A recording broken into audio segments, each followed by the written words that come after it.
It's time for Dodger baseball. First Dodger home run. Welcome to Dodger Stadium. Dodgers win. This is the golden age of Dodger baseball. Grand slam. It's a double for Freddie. Magic. They're going to make big signings. They're going to make impact trades. This is the most anticipated season in Dodgers history. Dodgers have won it all in 2020. Big blue, bleed blue, and I'm out. What is up, Dodgers Nation, and welcome to another episode of Dodgers Dugout Live. My name is Doug McKain. You can follow me on X and Instagram at DMac_LA. Thanks for joining us here on the #1 Dodgers show on YouTube. Everything you need to know about your boys in blue in less than an hour. If you haven't yet, be sure to subscribe to the Dodgers Nation YouTube channel. Hit that subscribe button, hit that notification bell, hit that like button. But without further ado, we've got a special guest this morning. The Dodgers' #1 prospect, the 38th prospect in MLB Pipeline's Top 100. He is raking in AAA. Back at catcher last night, Mr. Dalton Rushing joins the show. Dalton, thank you so much for joining us today, my man.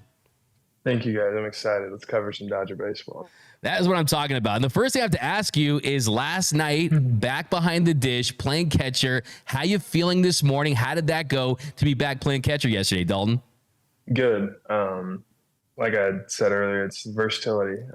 Kind of keeps me on the field every single day, and that's kind of the goal at the end of the day. There's no press of saying, all right, I want to play left field every day. I want to catch every day. It's just I just want to be on the field. And at the end of the day, right now, I'm doing whatever I got to do to get a chance to play for a ring, the big one. And kind of just what went into that decision. Did they tell you anything about why? I mean, I know Diego has played a lot of catcher of late, but just kind of what went into that decision. What did they say about it? Yeah, I mean, it's kind of the opportunity kind of presented itself. Diego had caught 4 in a row. It was like, all right, he needs a day. And Betty didn't get optioned until last night. I'm not sure when he arrives. But it was more just like, hey, like keep him in the mix. Just let's keep him moving back there. Let's give him the reps. I don't think it was too in depth as to saying why I went back there. Then again, I'm not running an organization. I don't know the real answers. They tell me to do something. I'm like, all right, I'm there. I have to ask you, did you miss playing that position? And what was it like to just get back to doing that? Because you talk to pitchers that have worked with you. You talk to coaches. I mean, one of your big strengths is, yes, they know you can rake. You hit the ball hard. You're good at defense. But it's the intangibles. It's working with the pitcher, the motivation, the fire that you give them. What was that like to just play that position once again? Yeah, I haven't tried to really treat it like it was any different. Even when I was in left field, I was still trying to talk to pitchers and understand what their game plan is, understand what they're trying to do when they step on the mound. And I think I still bring value to guys that are wondering, guys that are getting on the mound and kind of wondering what are they missing, what are they doing wrong, or what they're doing really well. Don't even say wrong, really. It's I still think I have that edge of being able to sit down and say, hey, this is what I saw. I was in left field, but hey, this is what I saw. I felt like you were doing this too much or that too much. And I still have those conversations. So it wasn't like I really lost that edge of being able to help the pitching staff. It was more just the feel of reps over 3 weeks of being in left field and really learning that position, trying to become as good as possible at it for the time being. And like I said, being back there, being able to work with some pitchers again was very fun. Yeah, I remember seeing a clip of you and Jack Little, and after the game, he's talking to the sideline report. He's fired up. He said, Rush pounded me in the chest and told me, hey, let's go right here. Show me something. So I wanted to show him something. And I think that was some really good insight into what it's like to work with you. Just where does that come from, and just how much pride do you take in being that guy for pitchers? I don't really take pride in it. It's just something that kind of happens. Yeah. It's the competitive nature that I kind of carry when I play baseball, and it oozes. It's big. Everyone sees it. It's the way I've played since I was 6, 7, 8 years old. And Jack Little, he's a guy that he's not going to show too much emotion up there on the mound. And so we're in a big situation. I'm like, hey, like, let me see something out of you right here. I want to see you get fired up. It's a pretty big situation. You're coming in the game. Let your emotions show themselves. Like, don't be scared to hold it back. Like, just let it all out. and he did. And that was a really fun game to catch. Yeah, and just speaking of pitchers, the minor league level, we talked about it a little bit before the show. You faced Jacob deGrom a couple days ago, and he just casually hitting 99.5 miles per hour as his max, throwing 92 mile per hour changeups like it was nothing. Just what was it like to face him, and is that the best fastball you've ever faced? Yeah, it's probably the best fastball I've ever seen standing in the box. It was pretty cool. It was like a kind of a realization moment. I get in the box and I'm like, all right, like he's not going to groove me heaters. I don't care how good it is. I know that's not going to happen. First pitch, he goes 100 right above the zone. And I'm like, kind of give him a look. I'm like, oh, wow, that's what that looks like. Yeah. And just kind of looked at him. And from there, he threw two changeups off of it, two really good pitches, and take my ground out. And it was one of those things like, hey, I understand what the best looks like now. And that was kind of a boost of confidence saying like, hey, if that's the best, like we're in a really good position. Yeah, and then we also talked about Yoshinobu Yamamoto. He made his first rehab start the other day, pitched a couple innings. Just what impressed you most about him? Yoshi's just Yoshi. He's just a kid out there having fun. And as ultra talented as he is, it just kind of showed itself. It's really fun to watch. It's a guy that takes pride in every piece of his game, from the preparation side to the execution side. It's really fun to watch, and that's something that he kind of put on display for us the other night. And I think he's in a really good spot. Yeah, I think he's going to have one more. I don't know really the full plan for him, but if we get to see him one more time, it'll be an honor. Yeah, Dave told me yesterday that probably one more, and then they're going to have the conversation to see if he can get a couple starts before the postseason. But just as a catcher that appreciates great pitching, how do you kind of describe what you see from Yamamoto with the yo-yo curveball and all the pitches and just the release point? Just how unique is that? I think he really shows how unique he is with the delivery and how consistent things come out of his hand. You go from a fastball that could be anywhere from 94 to 98, like it's mid upper 90s, and it's the same delivery as a 75 mile an hour curveball. So it's like, it's hard to pick things up with him on the mound. He's such a smart pitcher. He understands what he's trying to do to the hitter, and the hitter doesn't understand what he's trying to do to them. So that I think ideally that's a pitcher's goal at the end of the day, is how can I get hitters uncomfortable? And he does a really good job of that. Absolutely. And as far as yourself, I mean, you're putting up video game numbers since transitioning to AAA, hitting 324, a 1,033 OPS, 5 homers. I've been saying it's the best really early transition up there since Lux in 2019, just stepping right on the scene and having success early on. What has been working so well for you at the plate this season? And have you experienced any breakthroughs, or just kind of the same game, just on a different level? Same game, really. I haven't changed anything swing wise. It's more of the approach side of things. I went into this year with a little more like edge to swing the bat. Last year was tough because I would go up there for a week series, and there was a chance I got 7 to 10 at bats and just take 20 walks. And so it was like, this year I know guys are going to attack me. They're going to come at me with whether it's their best stuff or whether they're pitching me backwards, whatever the situation may be. I know they're going to throw it to me. So it was more, I want to swing the bat more, display the damage that I can do, display the power that I have that didn't really get to be dived into as much last year. Not as hitter friendly of a league. Like I had mentioned, just taking a ton of walks, not swinging the bat too much. This year, my main goal is, hey, I'm going to go up there with the idea to do damage, hitting in the 3-4, 2-3-4-5 spot.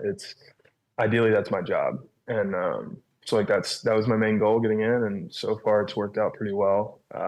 Just at the end of the day, I'm just trying to finish the season as strong as possible and just give myself a chance to keep playing baseball.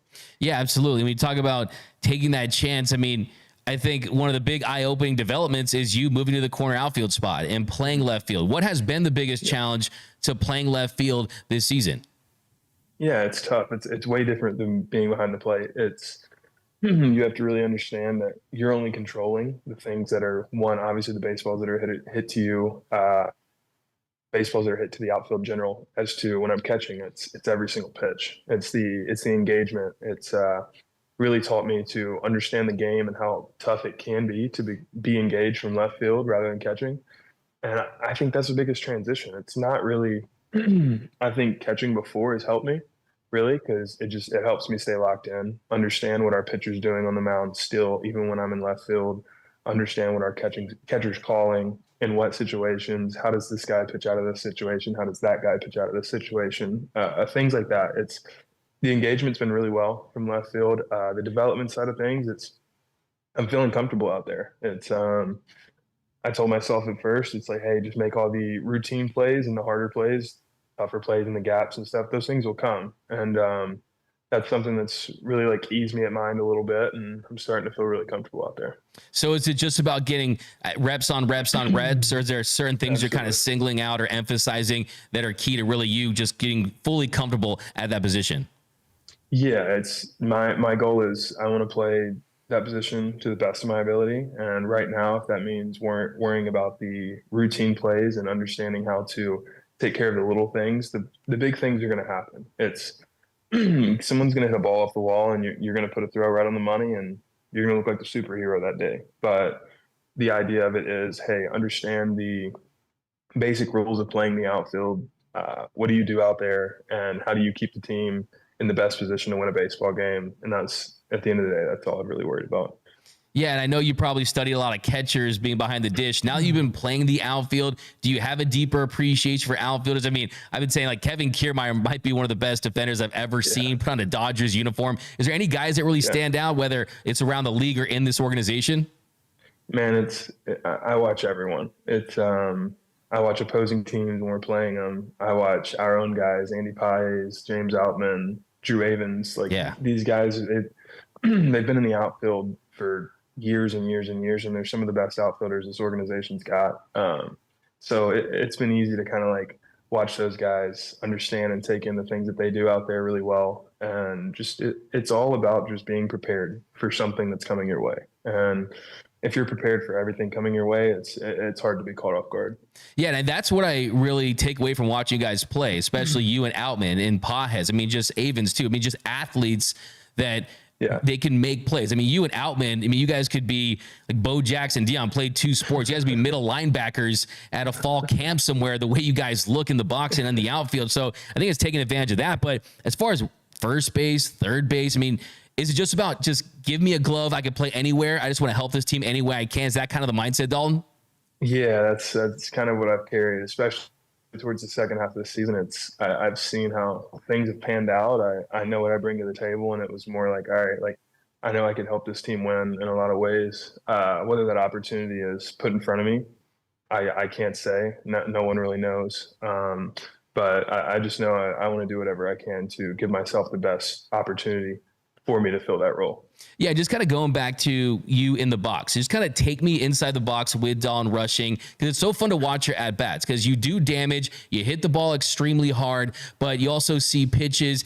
Is it about, hey, you throw your best pitch, I'll put up my best swing? How important is the compete in the box? Just kind of take me through your approach and what you're looking for in those situations.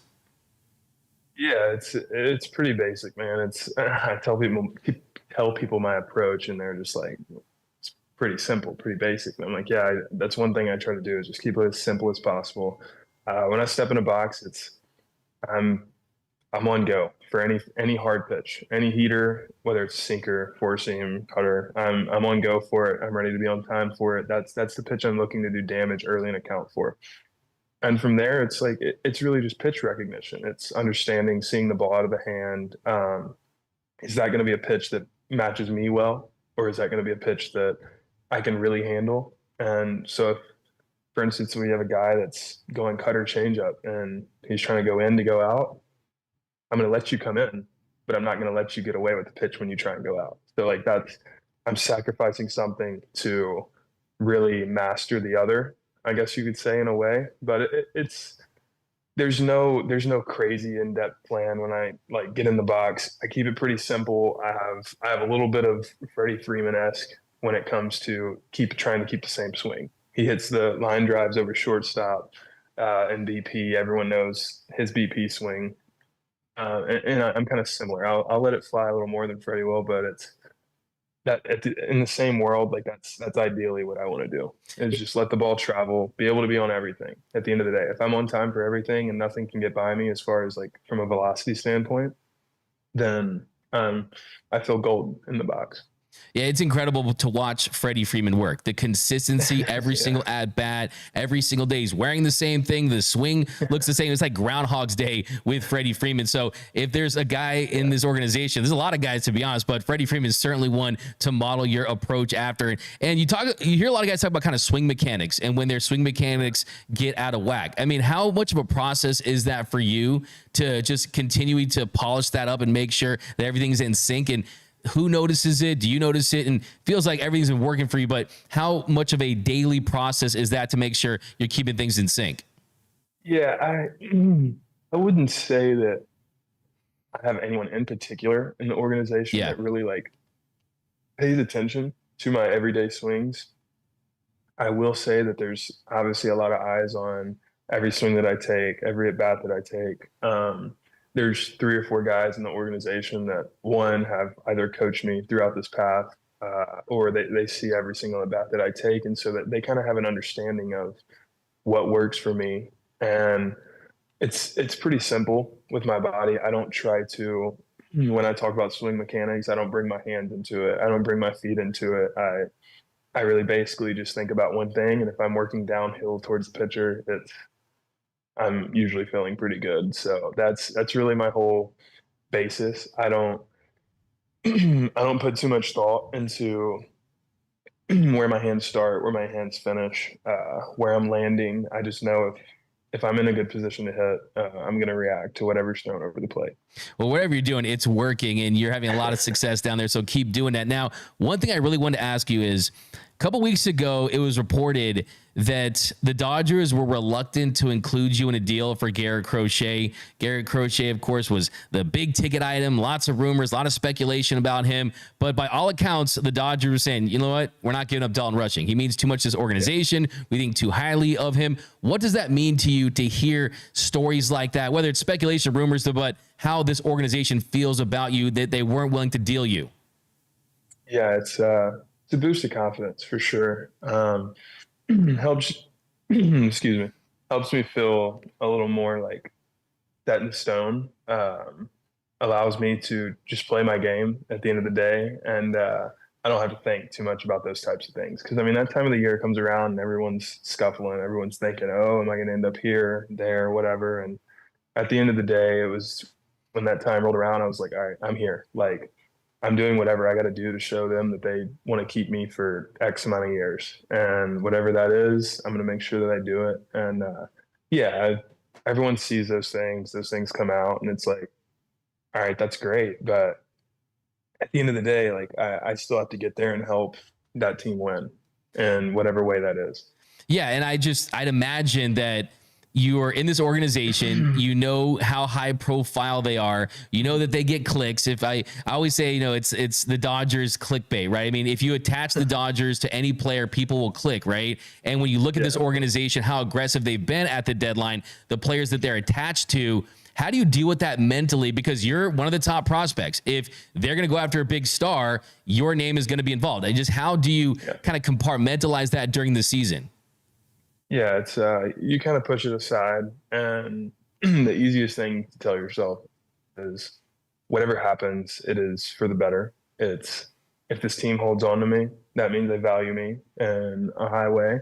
If they trade me off, they understand that, hey, I have a chance to help that team win at the big league level right now. And that's kind of the way I go about it. And obviously it's much easier said than done.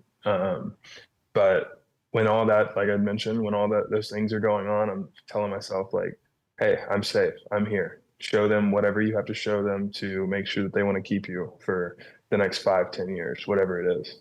So I'm just curious, do players talk about this stuff in the clubhouse, like trade room? They do? I see they act they act like they don't, and then some of them tell me they do. And I'm like, wait a minute, why are you scrolling through X looking at Jeff Passan, Rosenthal, and MLB trade rumors? I mean, you're just like all the rest of us, right? I mean, they're interested because I mean, at the end of the day, you're a fan of the game too, and you want to know what's going on with your organization. Absolutely, yeah. It's the game of baseball is small. The game of baseball is a lot smaller than people think, and So you see all these trades going through halfway through the year, and ideally, I mean, half these guys, you've played against them, played with them in your time on a baseball field. And so it's pretty cool to see their paths too. Like they're getting opportunities beyond where they started. And I think that's the coolest thing is just being able to see like, hey, how all these organizations value that guy or this guy or that guy, And yeah, it's a cool time of the year, but it's for sure a stressful time as well. Absolutely. I mean, understandably so. And then on top of that, you look at where you're at in this organization. Now, in 90% of organizations around baseball, you're either A, going to get called up in September to make your big league debut, or B, you've already made your big league debut. How do you kind of process that and really have the patience with this organization, knowing that there's just so much talent at so many positions, but you're good enough, your time is coming. Just what's the mindset with there and how do you process that? Yeah, it can for sure be tough at times, but I mean it's the world. It's the world of baseball. It's the sacrifice you make playing for an organization like this. And at the end of the day, it's like, all right, like you can tell yourself a million times, hey, I want to play for the best. And if I can be up there at that level and play for the best, like it's going to be the best for my like career over time. And that's kind of what I remind myself is, look, like my only goal is when I make it to that point of time and I'm on the same field as the Shoheis, the Wills, the Mookies, the Freddies, like all those guys, like when I'm on the same field as them, I don't want to ever have that opportunity taken away from me. So being able to put myself in the best position to be successful from day one, which is tough in Major League Baseball. That's kind of something I hone in on. And the more time I spend here, the more I just try and treat it like I'm playing in front of 40,000. And it's something that's really started to become easier and easier. Obviously, the more and more that I want it, the closer and closer that I get. But yeah, to say it's not frustrating, I would be lying. But like I said, it's the trust in the front office, the higher ups of this organization, the people that know what they're doing up there, and they have a plan. They have a plan for me. They have a plan for the guy next to me, and that's something that I've tried to really, really understand and put as much of my respect towards, honestly, because they're going to do what's best for my career at the end of the day. Yeah, and clearly something is working very well, and your time is coming. Now, as far as September call-ups, Dave has already pretty much said that it's going to be Andy Pages. And you're going to see Andy Pages, who, like you, is out there having tons of success. I mean, he's an incredibly impressive hitter. I love his future as well. But could you see yourself, I mean, given a circumstance, possibly being called up in some capacity, maybe later? I mean, what is just the mindset there? They told you anything? I mean, is there anything with that? No, I try and, if we're being honest, I try and stay as far away from that as possible. I really wanted to take me by storm when it hits. Oh yeah, really. yeah. I want it to be like, all right, I was not expecting this. Now let's go play baseball kind of thing. I'm not expecting anything. I've never really expected anything out of the organization. I've always tried to treat it like, hey, like I don't want you to hand me this. I want to go show you that I've earned it. I want it. Like this is the role that I want for a postseason team like this. And yeah, like you had mentioned, like Andy Pages, he's doing the things that he does in a box. He's doing the things that he does in the outfield. It's hard to keep a guy like that off a big league roster. And yeah, at the end of the day, like you had kind of mentioned, if there's an opportunity that arises, whether it's week one through the postseason, whatever it is, like I'm going to be ready. And that's something I just want to make sure that they know from day one is they can call my name whenever it comes and know that I'll go up there and get the job done. Yeah, and you're a high achiever. You've had success at every level. You're going to give it your best effort every single step onto the diamond. But does it kind of creep in your head thinking, man, if I put up these numbers, I have the success. I mean, Gavin Lux made himself undeniable in 2019. They call him, he hits a home run in the NLDS. I mean, is that kind of creep in saying, well, if I have success this month, I could really make it a difficult conversation. That's why I always say to these players, just make them make a tough decision, and then you're winning. Absolutely. Yeah, that's my biggest goal is how can I press the envelope as much as possible and kind of put it in front of them and kind of force my own hand in a way. And that's kind of what I've taken to the plate here recently, what I've taken into the last few weeks of the season is what can I do to show them that I'm ready, from pinch hit at bats to just getting 5 at-bats in a game and showing them the grind, showing them that whether I'm 0 for 4 or I'm 3 for 4, I'm going up there for my fifth. Like, I'm treating it the same as I was for my first at-bat, And that's professionalism at the end of the day. That's being able to go up there and take the same approach from pitch one to the last pitch that you see of the game. And I think that's something that I've really honed in and done a really good job of at this level. And I mean, ideally, the way I look at it is like, you're at this level, like, to post numbers. This is, in my eyes, it's a hitter's friendly league. Go here, show them what you can do with a bat, and whatever comes from it, it's just a bonus, I love to hear that because you guys are all competitors. That's why you're at this level at the end of the day. And you mentioned Will Smith a couple minutes ago, and you guys both, Louisville Cardinals, signs the big 10-year, $140 million deal.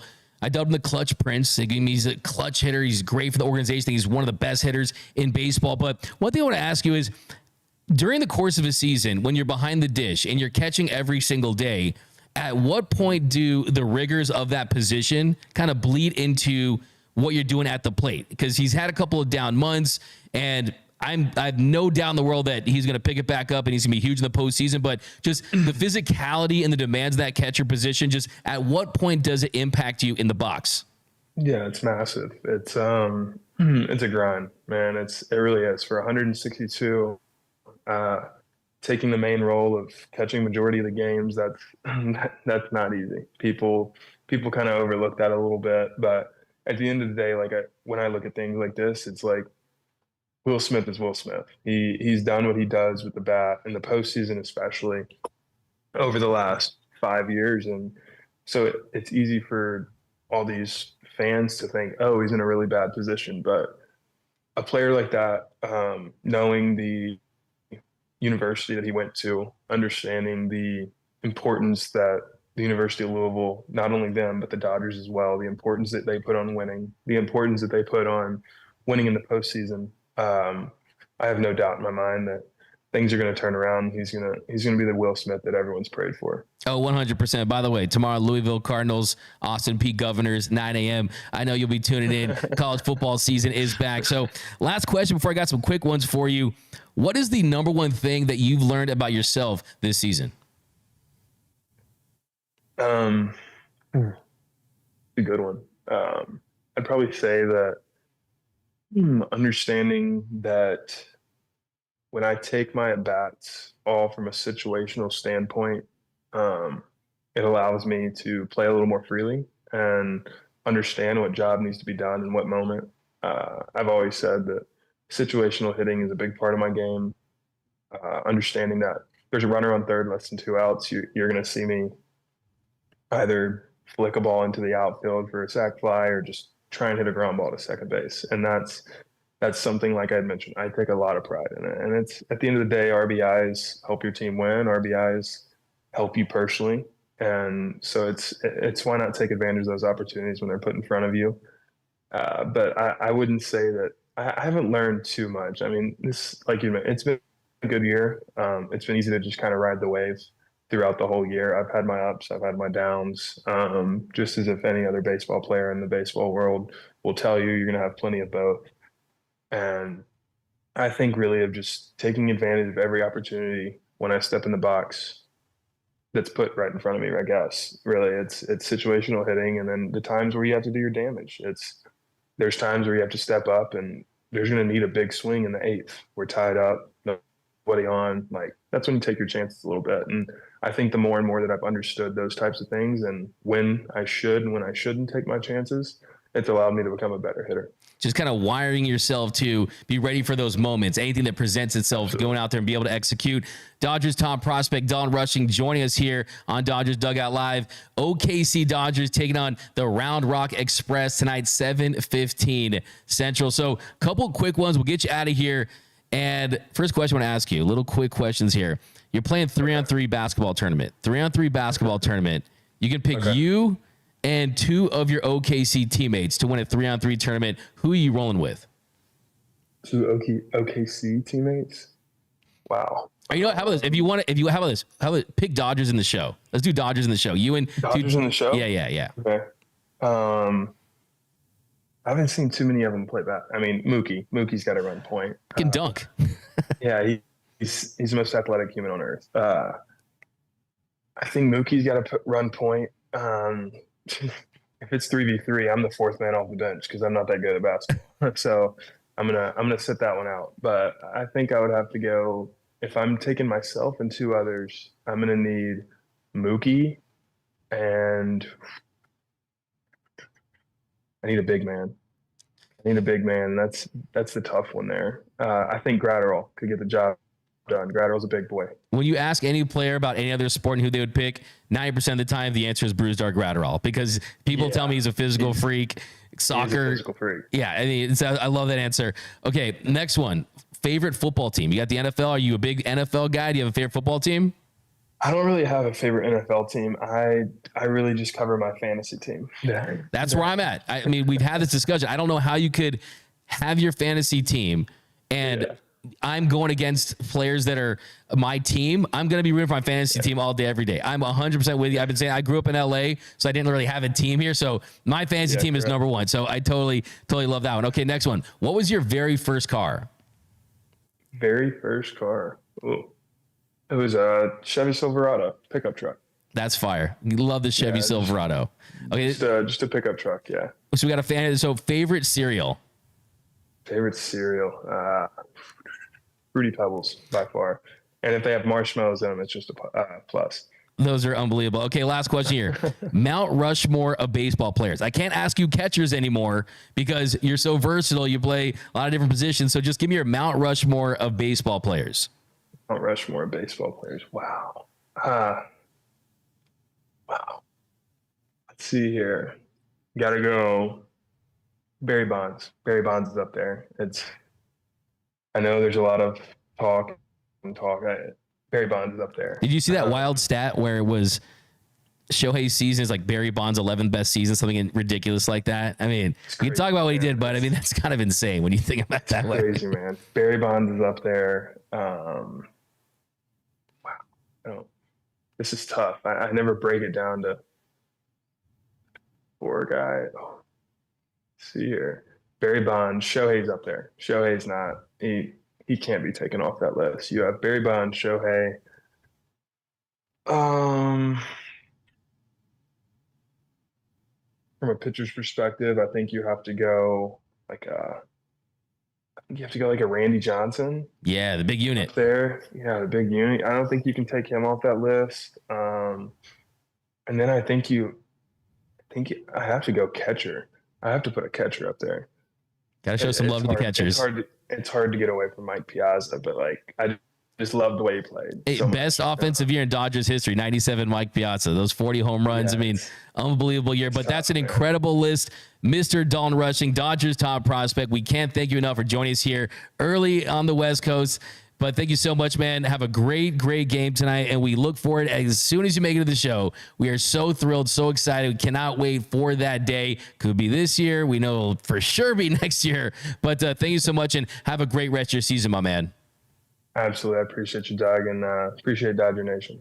Awesome. Yeah. Look to have you on soon, and just have a great rest of the year, my man. Keep doing what you're doing. Absolutely. Thank you so much. There he goes. That is Mr. Dalton Rushing. That kid's special, man. He knows what he's doing. It's not just what he can do in the box. It's the intangibles, the leadership.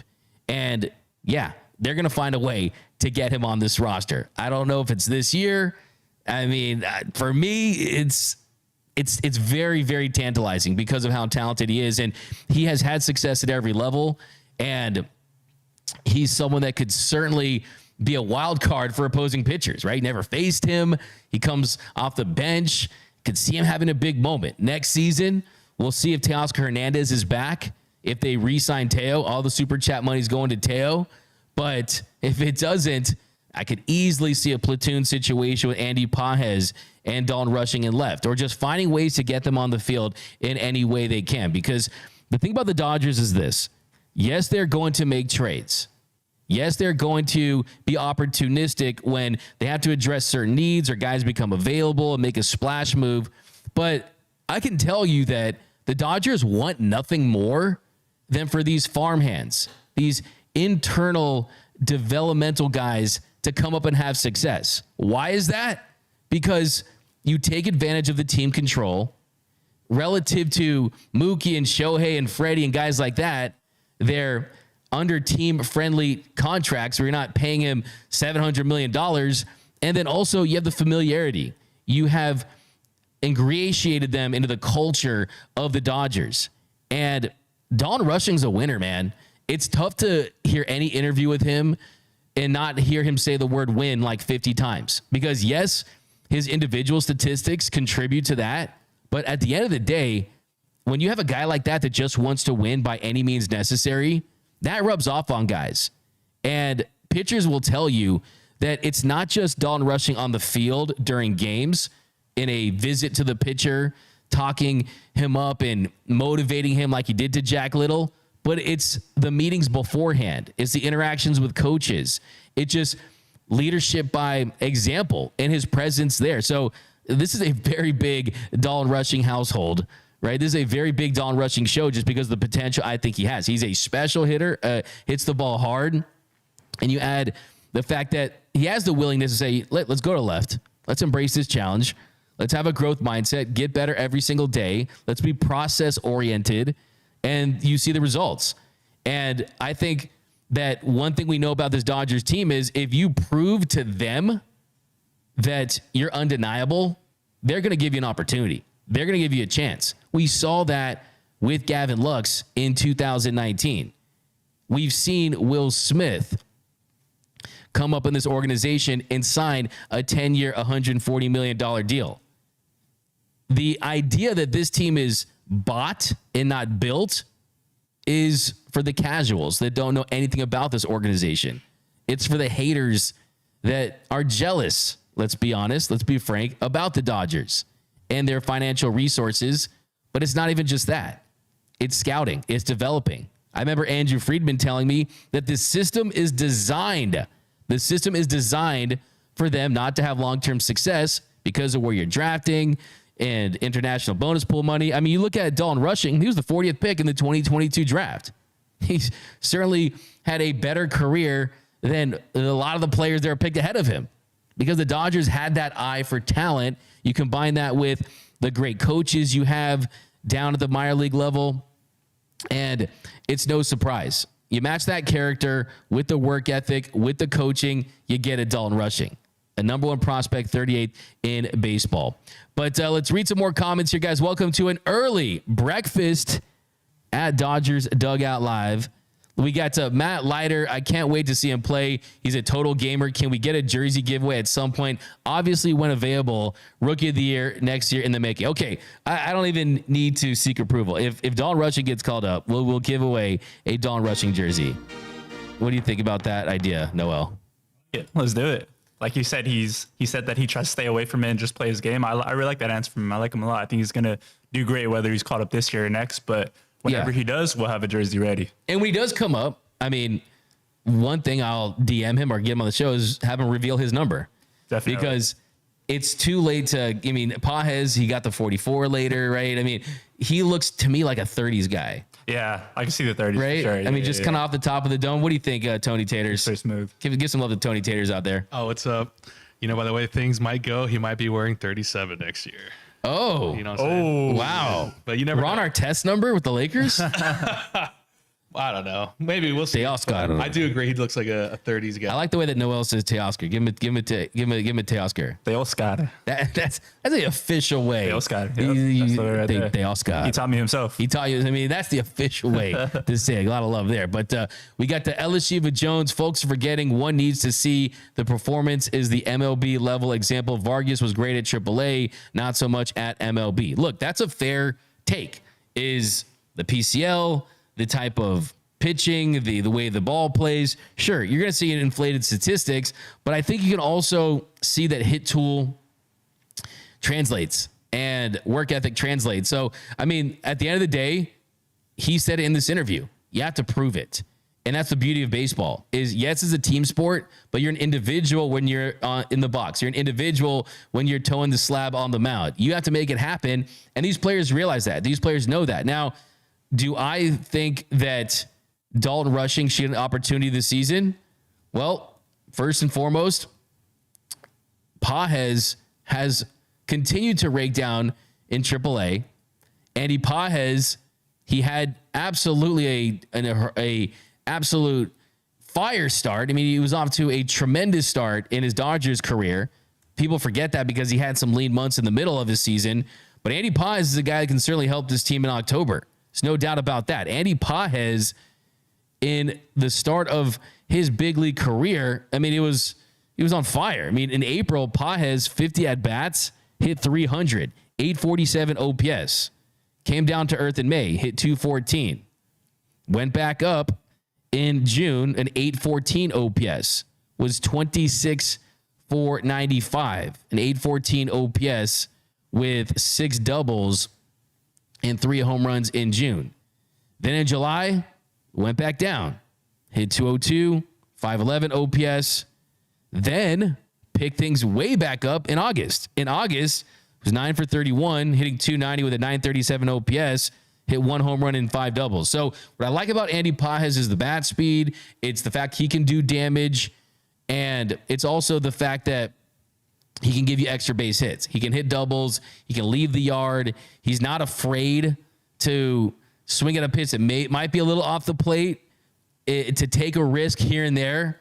And sometimes, I mean, you need that. Sometimes, I think what we've seen recently, I mean, a couple nights ago, Will Smith, he strikes out on an at-bat where there wasn't 1 strike.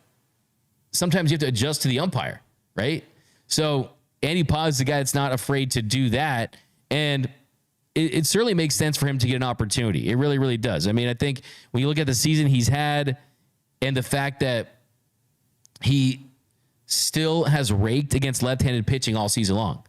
This year, Andy Pages, 47 games, 94 plate appearances, an 871 OPS, hitting 337 against lefties. So if you call up Andy Pages and he performs well, we'll see what happens with Chris Taylor.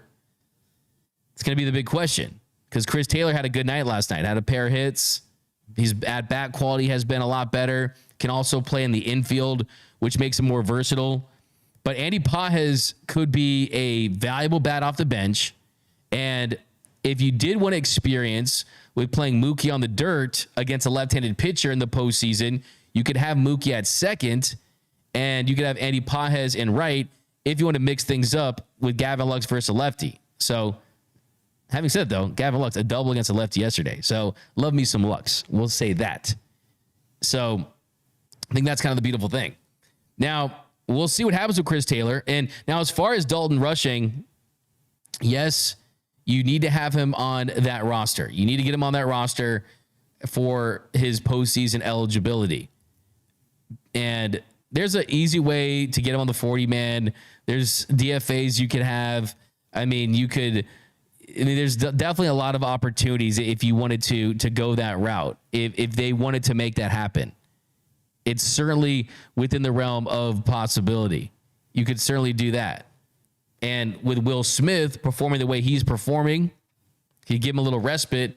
But the truth of the matter is these guys, it's a lot to throw on a guy to think he's going to play catcher. Okay, so that's not going to happen. I'm seeing that in the comments. To think that Rush can be catcher at the big league level, I just don't see that as a viable option this season. It's a lot to thrust a rookie into.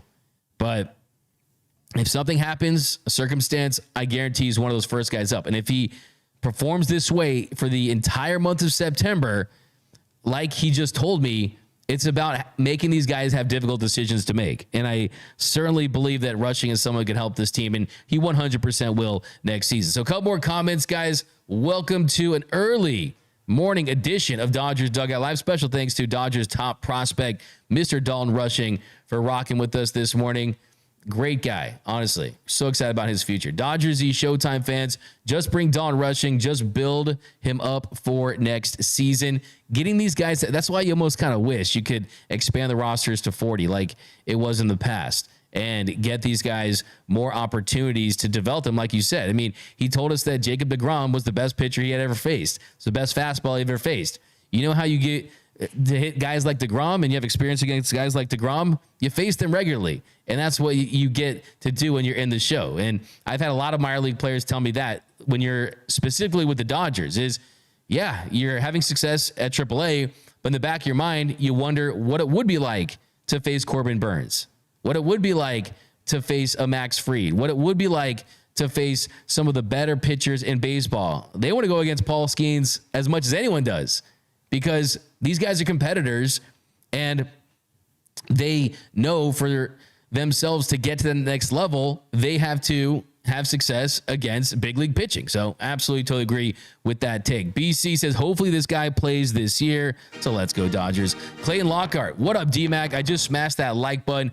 Go Dodgers. Bring Dalton Rushing up now. That sounds like a demand. Could even comment to the show for that one. Jonah Bass Outman was snapped out of existence. Ouch. That's a finish him right there. Hey, I still love you some James Outman. I really do. Great guy too. A lot of high character guys. I mean, the defense is always going to play for him. He just has to find a way to hit big league pitching. I do believe maybe it's not with this organization, but if I'm James Outman and I'm not going to get a extended chance to play for this organization again, I still think that James Outman could make it in the show. I really, really do. Let's not forget, James Outman hit 23 home runs his rookie season. He finished third in Rookie of the Year voting. So there's a lot of teams out there that I know would take a flyer on James Outman. And next year, he'll be 28. So I hope he gets an opportunity. And it's got to be pretty frustrating to be in this organization at times just because of how much talent that you have and how you're blocked at so many different positions. But let me know down below in the comment section, who is the 13th man on the Dodgers postseason roster? Who is that 13th man on the roster? Because let's break it down. Seems like we do this every now and then, but Mookie, Shohei, those guys have a pretty decent chance of making it. They're locks. Freddie, Teo, Will Smith, Gavin Lux, Max Muncy, Austin Barnes, Miguel Rojas, you're already at 9. Tommy Edman, you're already at 10. Kike Hernandez, it really helps when you can actually see the baseball. You're at 11. So you got 2 spots. I personally believe Kevin Kiermaier, as a defender, with the way the offense has looked, I want to see more Kevin Kiermaier. I'm not saying he's a lock, but I definitely think he gets a hard look. And I asked Dave Roberts about Kevin Kiermaier and how his chances have improved to making this roster. And he said he's making a strong case to make the roster. So that means you got Chris Taylor, Andy Pages, Dalton Rushing, if you want to look at that as the wild card right there. I think it really comes down to Chris Taylor versus Pages at the end. And Chris Taylor, I mean, Dave Roberts has said he just wants to see good at-bats. He just wants to see him have success in his role. And, yeah, I mean, you look at yesterday, Chris Taylor, he did what you asked of him. Batted down the lineup, batted in the 7 spot, goes 2 for 3, has an RBI, and that's what you want from Chris Taylor. I mean, yesterday, he definitely showed why they believe in him. In the last couple of months, he's had success, and he has the versatility, and he has a postseason track record. But who do you guys want to see, though? Let me know. We got the LSU with Jones. We must keep Kiermaier throughout the season and the postseason. Carl Kiermaier at bats in Orioles series looked bad. Definitely didn't look good, and I'll be honest about that. You guys know what I said yesterday. When I say I'd fall to my knees in a Costco if they didn't have Kiermaier on that postseason roster. Yeah, I would still feel upset about it because you can change the game with your defense. His defense is all world. And as LSU Jones says, Kiermaier's elite at center field. It can win games. Give me let's go Dodgers for that. Chris Taylor should not be, so this is a very bold take from Dodgers Z Showtime fans. Chris Taylor should not be on any MLB teams. Come on, that's not true. That's not true at all. I'll give you a bruh for that one. Where's Gavin? Gavin, let him know. Need strong defense in center from Paul Vaughn, no doubt about it. But then you also have Tommy Edman, you have Miguel Rojas at shortstop. So you'd still have strong defense at center field in that world. Now, big series against the Arizona Diamondbacks. I'm getting playoff vibes. This is postseason adjacent. You got the D-backs. You got the team that beat the Dodgers in the NLDS last season. A 4-game series in Arizona. And we know that that's Dodger Stadium Southwest. We know Dodgers fans are going to show up and show out. The Dodgers should honestly probably be wearing the white home jerseys tonight. But the Dodgers have an opportunity to really give themselves a nice cushion in this division if they can take 3 out of 4 or even sweep the Snakes. Dodgers sitting at 80-54, first team to 80 wins this season. 4 games up on the Diamondbacks, 4 games up on the Diamondbacks with a 4-game set in Arizona. And it's going to be an exciting series. It's going to be a very, very exciting series. You got Clayton Kershaw going up against Zach Gallen. Clayton Kershaw didn't have his best start, had a rough first inning, then settled down in his last start. On the year, 3.72 ERA, 24 strikeouts. Zach Gallen's going to be Galentine's Day for the D-backs, 3.65 ERA. Then the Saturday matchup, you got Gavin Stone going up against Merrill Kelly. I love the groove that Gavin Stone is in. A 3.33 ERA, one of the best rookie pitchers in the game. He's had a ton of success of late after a rough stretch. So I believe in Gavin Stone. And then you're going to have a spot start. So a spot start on Sunday. And Dave Roberts told us yesterday that Justin Robleski could be an option. So it could be Robo versus Brandon Pfaadt. It's an insane spelling of that name. P-F-A-A-D-T. Brandon Pfaadt. I like that. I feel like it's a Boston accent. Pfaadt. Harvard. Yad. Pak the Ka. But then on Sunday, and then on Monday, I love that. You got a wraparound series. You got to love a wraparound series, right? Monday, you got Jack Flaherty going against the Dodger that never was, the only guy in the history to say no to Los Angeles, Eduardo Rodriguez. So Jack Flaherty versus Eduardo Rodriguez. So I'm on a hot streak, guys. I've picked 3 series in a row as far as wins and losses. I said 2 of 3 against the Orioles. They took 2 of 3. This series, man, my heart kind of says split here with the Robo start, Kersh versus Gallen. But man, this Dodgers team, they're finding ways to win games. Mookie's back. Shohei Ohtani's back. I mean, this is going to be a desperate Diamondbacks team. Do you see Corbin Carroll's grand slam against the mighty Mets? Man, Corbin Carroll, he committed to UCLA, but he didn't go. But all right, let's go to Tony Taters first. What do you got, Tony? Antonio. Oh man, dude. You know, I love the season. I love the All-Star break. I love opening. Dodgers getting swept. I hear it in your voice. I love all that stuff real quick, but this is like getting real right now, especially last year. And Kershaw coming up, starting today. Little redemption start. I hope he goes deep. I hope he does well, but I hope the Dodgers sweep, but it might be a split as well. It feels like every time when Noel or Serena post something on when the Dodgers score, I see Corbin Carroll go ahead grand slam, Christian Walker. Like, it's just like, what the hell? But this is how you go for the throat. Yes. This is where you turn the lights out. So make the pick. It's going to be you know what? Let's be bold. Let's go for that sweep. Make a statement. LA. A sweep. Let's go. Make a that statement. Sweep. Playing Kershaw. Let's go. For Mr. Tony Tears. How about you, Mr. Noel Sanchez? What are we calling here? What scares me a little bit, D-Mac. The series, I'm not going to lie to you. They're hungry. They're hungry. And they're not afraid of the Dodgers. I mean, they might get swept, but they're not afraid of the Dodgers. Let's be honest about that one. Everybody's watching the standings right now. I know they're probably having meetings. Scoreboard watching, doing everything. I'm going to go with the split 2-2. Whoa. The white pill is not white no more. Noel is growing. Noel is growing, man. We got a Serena here. We got Serena represented. All right, Serena, what do we got on this one? Big series. I like the jersey today. What kind of jersey? That's a Angel City. Represent. I like that little speckle action there. That's a sick fit. I'm thinking Dodgers 3. Okay, so he's going. So everyone's got a different. So you got sweep 2-2. Dodgers taking 3 out of 4.